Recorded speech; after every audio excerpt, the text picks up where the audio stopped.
It's unbelievably cold today.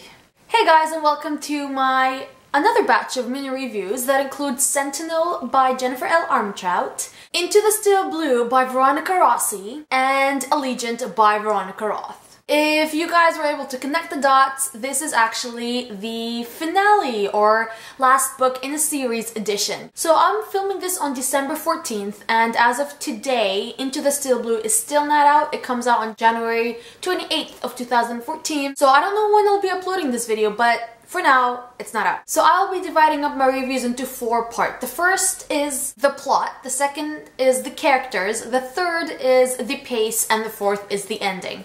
I just thought that the ending should get a big chunk of why I would liked or did not like the book, because it is the last book in a whole series slash trilogy. So to start off, I will be talking about Sentinel by Jennifer L. Armentrout. This series is one of my favorite Greek mythology series, and it kept on getting better and better by each new book. As soon as I knew that Sentinel was out, I ignored everything and I started reading it. And to be honest, I was a bit disappointed. So plot, I felt that the plot was a bit boring at times, that we didn't focus on the problem at hand, and we kind of went here and there, things that are not really important to me or that I care about, and that kind of bored me a bit. Also, I don't like books that build up to one big showdown, and that's how it was for Sentinel. It's just building up for that day, and I don't like books like that because I don't know, I just don't enjoy them as much as books that I'm just into them without really knowing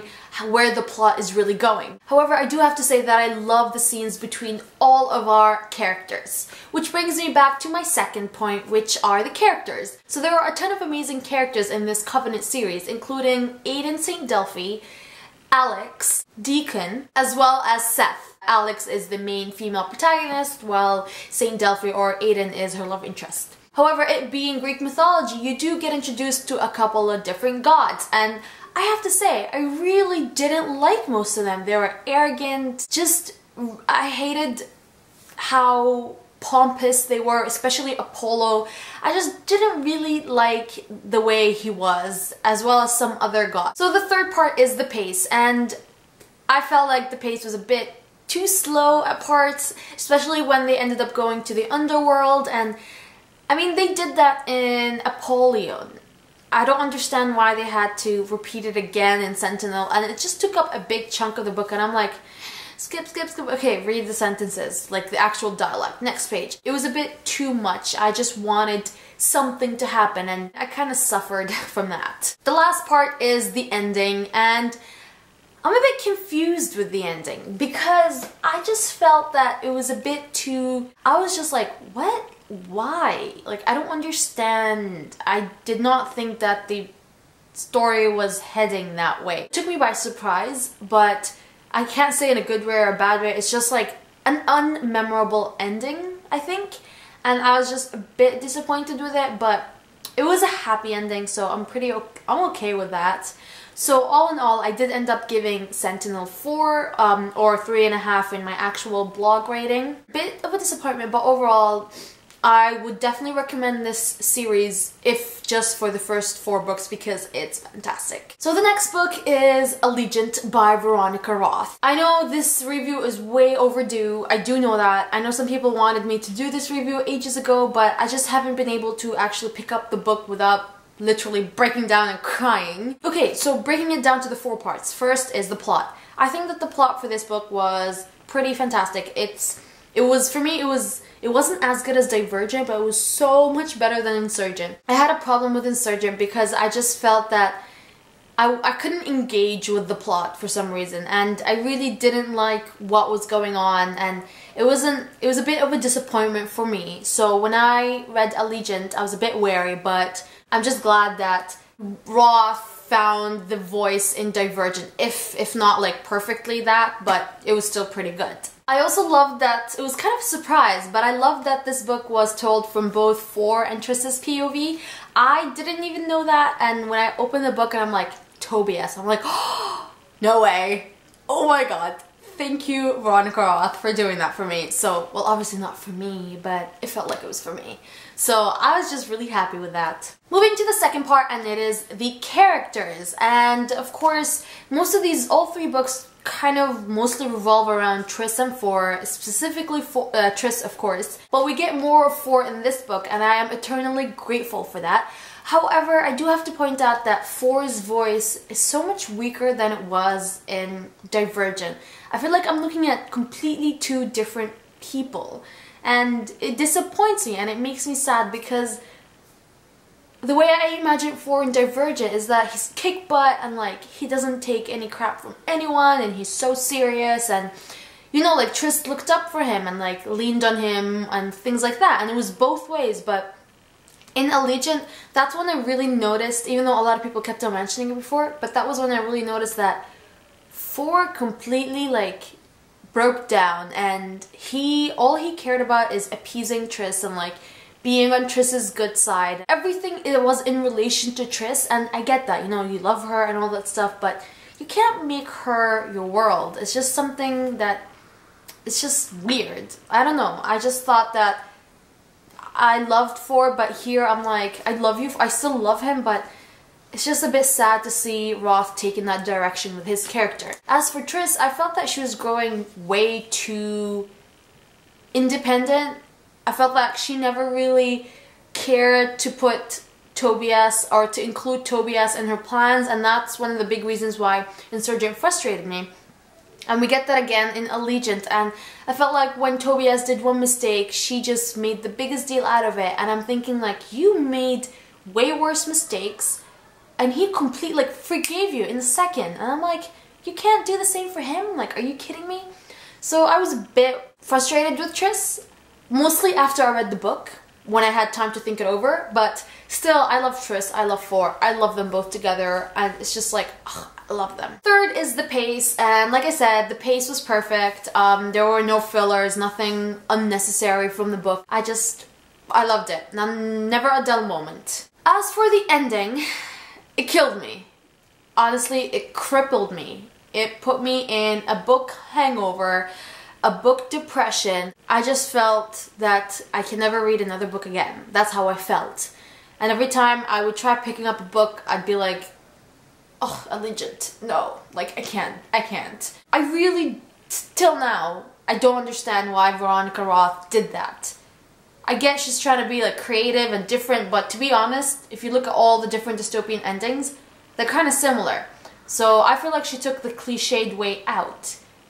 So I was a bit disappointed in her doing that, and I really don't understand. I just wish that she would do a press release or just something explaining why she wrote that ending. It's just something that will always be there, a question, and I hate questions, but yeah. For the ending, I would have given this book such a low rating just for the ending because it broke me. But I can't forget the rest of the book. The rest of the book was amazing. So I did end up giving it 5 stars, but excluding any ratings from the ending, because I don't judge a book by its ending, unfortunately. The last of the 3 mini reviews is Into the Steel Blue by Veronica Rossi. Moving on to the 4 parts. The first is the plot. The plot was very intense for Into the Steel Blue. There was never a quiet, slow moment, never. It was like bam, bam, bam, bam, bam. Gotta do this, gotta do that. Come on, action, action. It's like action scene after action scene. Like, I couldn't keep up, and it was that good. I would go to my university and I would bring in my iPad and I would read there because I couldn't. Like, every time I wanted to put the book down, I couldn't, because every single scene that I'm at, it's like full of action, and I'm like, I can't stop there. Like, I can't. It's impossible. So it's like reading, reading, reading. It was really good, and I had a lot of problems with Through the Evernight, which is the second book. I loved the first book, but I wasn't that impressed with the second. But when I read the third, I'm like, whoa, whoa. Such a fantastic final book. So the second part are the characters, and This trilogy has one of the most, in my opinion, memorable dystopian characters. We've got Perry, we've got Arya, we've got Roar, the best friend that I would seriously want a book for him all on his own. We've got Reef and the Six, and then we've got Cinder. There's just so many, like every single character is unique. They're so deep, they have history and background, and you see that, so many multiple layers that you just want to peel all the layers just to find out what's going on. Oh, they're so memorable. I don't think I will ever forget them. I technically read a lot of books, so I forget my characters really quick. But for these, I can't because they're that good. Perry and Arya, I felt like they are the optimum, the perfect couple in any YA book because both of them were so strong. Both of them leaned on each other, and both of them were independent at the same time, trusted each other, believed in each other, and there was no like unnecessary or stupid jealousy or like, you know, immature feelings and things like that. And I really appreciated how mature they were and how they loved each other but still gave each other space, and that shows that they loved each other.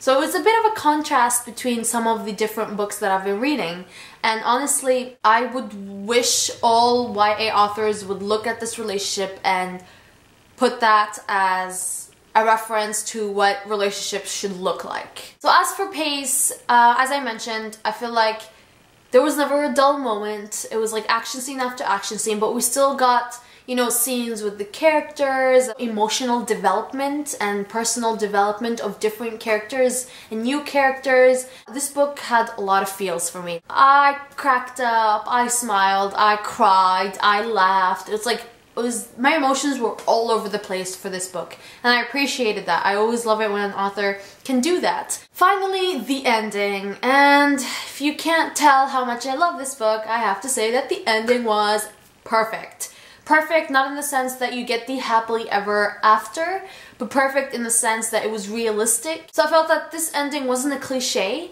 but at the same time it wasn't convenient. So it's like everything I would want an ending to be was in that book, and Veronica Rossi nailed it. I gave this book 5 out of 5 stars, obviously. The mix of characters, plot, story, ending, everything was done superbly. These are the 3 reviews of Sentinel, Allegiant, and Into the Still Blue, the last book in the series edition. I hope you guys enjoyed this. I hope that my review would make you pick up one of the 3 series. If you haven't, I would really wish that you do, because I love recommending books to people and I think you guys should read them. So have a nice day, guys. Bye!